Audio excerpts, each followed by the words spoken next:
video now while it's fresh in my mind. I made a video earlier after the court appearance. I'm very angry about the outcome. I'm not going to post that one. I may post that one later. I don't know. But basically what it boils down to is that I lost this case. Lost the case where a man punched me in the face. He lied on the court stand. Lied about so many things.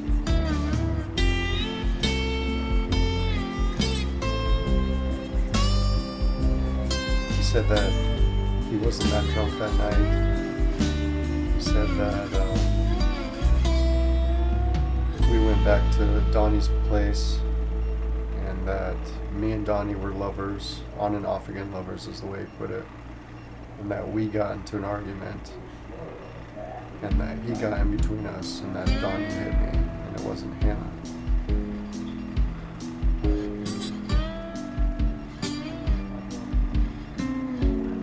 I just sat there while this guy lied and I couldn't say anything. Watching TV shows when people interrupt in court, they get fined and stuff. I just had to sit there and listen to this guy lie. He said that he knew me really well and that we hung out all the time. I've hung out with him like 3-4 times I can think of. He said we went to the movies together. Like I saw one movie with him. Like, I don't know this guy. He's Donnie's friend. He's not my friend. He's hung out with us, but I don't know him. He just made it look really bad for me. He said that me and Donnie used to fight all the time. That's one of the questions that the defense attorney asked me. He goes, "Do you guys ever wrestle?" And I went, "No." And I think he was implying that we were lovers or that we fist fight or anything. For one thing, Donnie is epileptic. Nobody can hit him.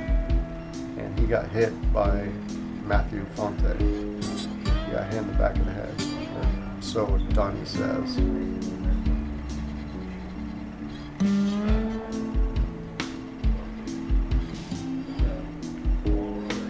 What else? Oh, he said that when we went out that night, we were like drinking fireballs.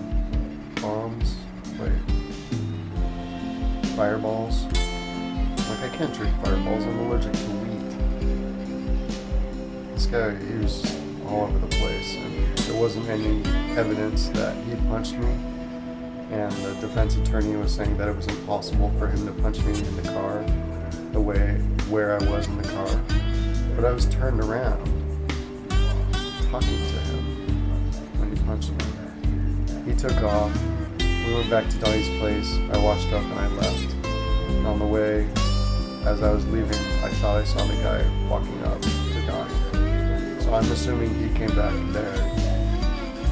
He must have called a cab later because he said that after Donnie punched me, that he got a cab home. He called his girlfriend, and his girlfriend was even there, and she testified that she got him a cab.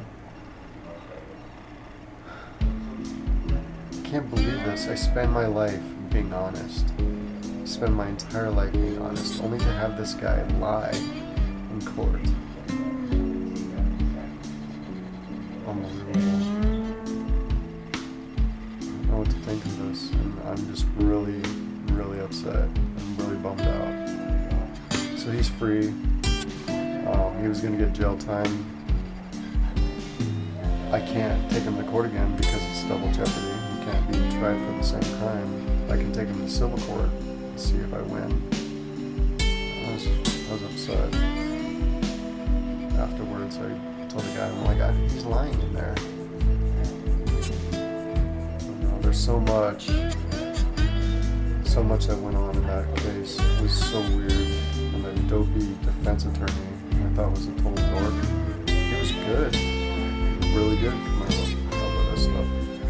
Played it out like we were lovers and that we got in a fight. It's nothing like that at all. He said it like to shame me, like this was scandalous that I would be in a relationship with a guy. And I didn't say anything to the prosecuting attorney that I'm bisexual, but I am openly bisexual, and that's not something that's shameful to me. But I'm not in a relationship with that guy. And I didn't think that was important. And I was gonna play dirty, you know, I was gonna tell him that they're actually in an on and off again relationship, that they actually have sex often. They had for years. But I didn't think that mattered. And he kept asking me both of the times that I went to court, why do you think this guy punched you? And all I kept thinking in my head is he's probably just mad that I'm hanging out with Donnie. You know, when I came out, I needed a gay friend to hang out with, to go to the bars, to be my wingman. Donnie was the only guy I knew. So he hung out with me. And this guy was best friends with him, and we didn't get to spend enough time with him anymore. I just always thought that since I took that away from him, that's why he punched me, but I never said that. So I thought that was dirty. That was playing dirty.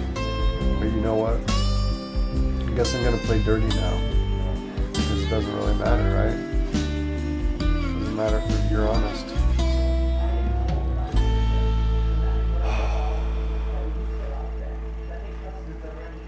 Is there anything more I need to say? Yes, there is one more thing to say. So when we were outside after the court case, the prosecuting attorney told me, thank your friend for not coming in. Thank Donnie Burbank for not coming in and testifying. Because he was saying that sarcastically, obviously, because he was the key witness. I mean, he got hit too. He called the cops that night, and he didn't show up. He was subpoenaed twice, for last month and for this month, and he never showed up. And he kept telling me that he's not going to go because he's in love with this guy. You know, they have history together. And he said that guy called him up. He confessed everything to him, said he was sorry and everything. Because he said he was sorry, he felt he didn't need to come in. But that's not justice. So basically, I'm not friends with Donnie anymore. You know, I needed him there. He fucked up really bad. We needed him there.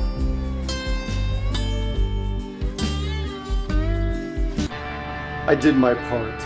I did my part by pressing charges on this guy. But I'm coming back from court right now, and he got off free. He lied to the court, and he got off free. I told everything exactly how it was. He lied. He also brought up some other things that are not true, and things that are meant to shame me. He brought up that me and Donnie are lovers. I'm openly bisexual.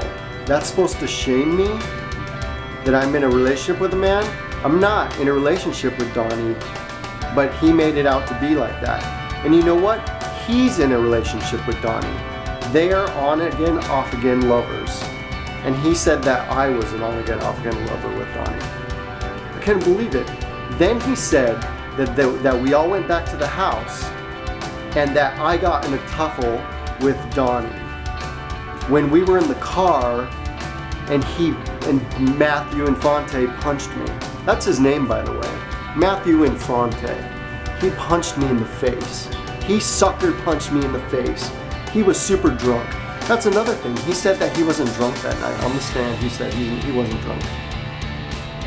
He said that he had a cab pick him up, that his girlfriend called a cab for him and came and picked him up, which may have been true. I wasn't there. I was only there for getting punched in the face, turning around, bleeding all over the place. They used the excuse, well, he didn't have any blood on him. No shit! Because I turned around and I started bleeding on me. Unbelievable. Let's see, what else did he lie about? He said that we hung out all the time. I've hung out with this guy maybe 3 times, and not as a friend. He is a friend to Donnie, who is texting me right now, who I said I am no longer friends with. He can lose my cell phone number, he can lose my phone number, he can get off my Facebook, because he is not friends with me anymore. The prosecutor told me to tell him thank you for showing up, which he didn't show up. He was subpoenaed twice, and he didn't show up. We needed his testimony, and he wasn't there. But you know what? I did my part. I pressed charges. I took this guy to court. He wasn't found guilty. There wasn't enough evidence to find him guilty. But he sure made it out to be like I was the bad guy. And I don't know if the judge believed him or not. She just said there wasn't any evidence. But he made me look like shit.